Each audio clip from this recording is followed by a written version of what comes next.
वचन के अंदर है। Where is protection? सुरक्षा कहाँ है? In the word. वचन के अंदर है। Everything that you need is in the word. जो कुछ आपको चाहिए वचन के अंदर ही है। But people are seeking God outside of the word. People are seeking a feeling. लेकिन लोग परमेश्वर को ढूंढ रहे हैं वचन के बाहर, वो एक भावना ढूंढ रहे हैं।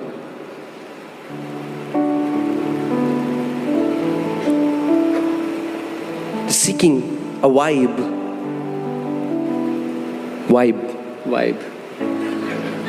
Some people say, yo bro, I went to that place bro.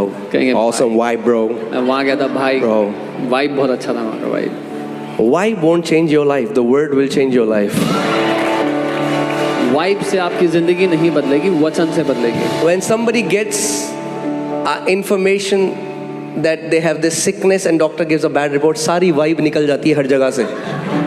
That is the time when word will give you strength to fight every battle with the enemy and walk victorious. जब किसी व्यक्ति को एक खबर मिलती है कि उनको कोई बीमारी है तो all the vibe leaves them, वो समय है जब वचन उनको बल देता है लड़ाई करने का और जयवंत होने का।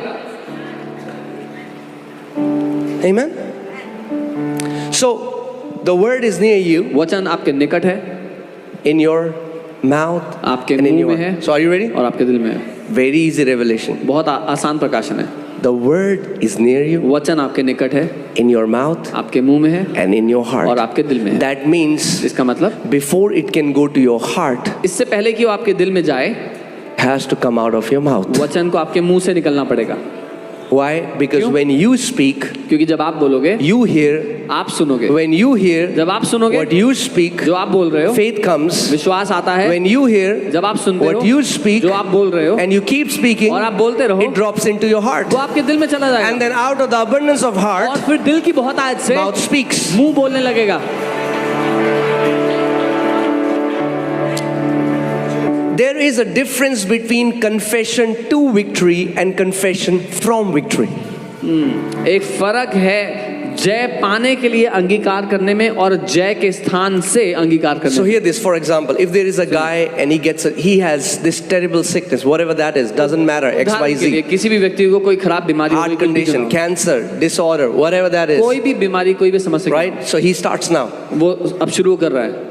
Now he has pain all over his body. उसके शरीर में दर्द हो रहा है, मान लीजिए His mind is screaming pain. उसका दिमाग दर्द से His चिल्ला, body is screaming उसका pain. शरीर दर्द से चिल्ला रहा है। He's saying, God, वो कह रहा है परमेश्वर, Why me? मैं क्यों? and God says, परमेश्वर कह रहा है the word वचन is near you. तेरे निकट है। Okay, so he takes the word तो वो वचन को लेता है and he starts to take healing scriptures. और वो चंगाई के वचन ढूंढता है। Now he starts to confess healing scriptures. अब वो चंगाई की वचन की घोषणाएं करता है। Now,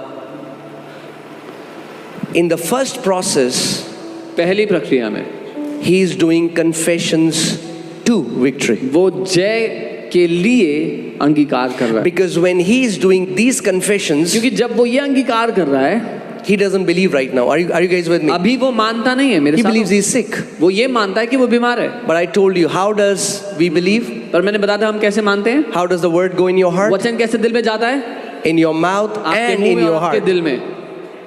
Bible doesn't say in your mouth or, in your mouth and in your heart. Bible ये नहीं कहती आपके मुंह में या आपके दिल में, बाइबल कहती है So मुंह let's में say- और दिल में। So he opens Isaiah तो 53:5. ये शायद 53:5 खुलता है, मान लीजिए वो। He was bruised for our iniquities, he was crushed for our transgression. The chastisement of our peace was upon him, हमारी शांति and by his और stripes उसके कोड़े खाने से I am healed. मैं चंगा हो गया हूँ। Then he says it again. फिर वो दोबारा कहता Says है, it. दोबारा कहता है, Pain comes. दर्द हो रहा है उसको।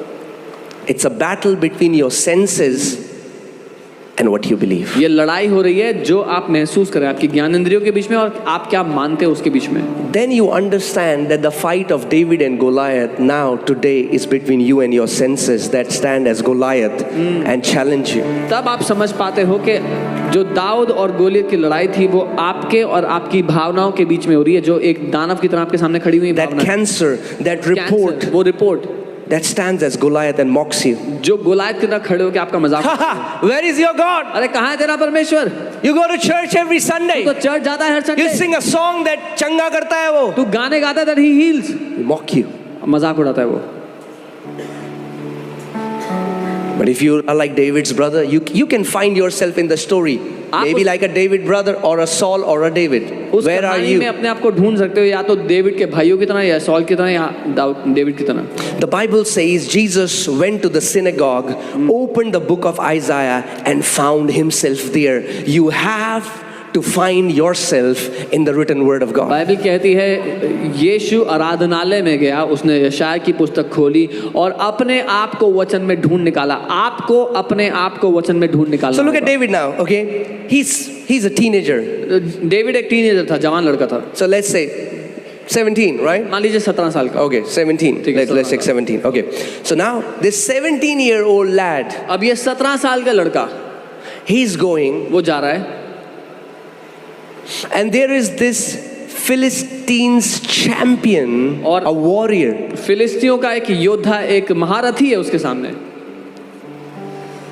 Now, if David goes by his senses, अगर डेविड अपनी ज्ञानेंद्रियों के द्वारा जाए, what chance does he have? तो क्या मौका है जीतने का? 0.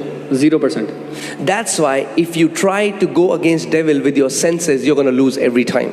इसीलिए अगर आप शैतान के विरोध में अपने सेंसेस, अपनी क्षमताओं के द्वारा जाओगे, शारीरिक क्षमता के द्वारा, तो हर बार I always say this, if there are 10 rounds in a ring, you and devil, sense, if the ring is sense, you will lose every time. If the ring is faith, you're going to win every time. इसीलिए मैं कहता हूं अगर 10 round हुए आपके और शैतान